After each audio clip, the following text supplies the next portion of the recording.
Insult पचवता आला, अपमान पचवता आला, मुलीने केलेला ब्रेकअप देखील पचवता आला, तर त्या व्यक्तीला आपला त्या सगळ्या गोष्टी पचवण्याची त्याच्यामध्ये एक ताकद निर्माण नाही ना. असे लोक काही ब्रेकअप मध्येच बोललेले पाहिले का? आम्हाला यासाठी माहिती आहे की आम्ही हॉस्पिटलमध्ये जेव्हा स्टुडंट ट्रीटमेंट करतो तेव्हा आम्ही त्यांची सायकोलॉजी सगळ्यात पहिले समजून घेण्याचा प्रयत्न करतो की कुठल्या सायकोलॉजीमुळे ह्यांना प्रॉब्लेम आलेला आहे. तर डायजेशन सिस्टीम तुमची तुम्हाला तयार करावी लागते की नवीन डब्यासोबत तुम्हाला काय काय डायजेस्ट करायचं आहे ना.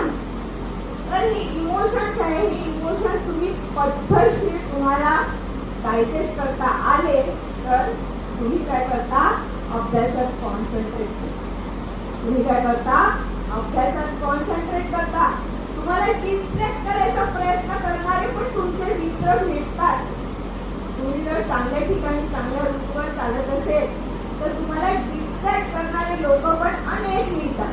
पण डिस्ट्रॅक्ट न होता आपण आपला पाठवे व्यवस्थित जर घेऊन जाता आला तरी तुम्ही यशाच्या शिखरावर आरामात पोहोचता.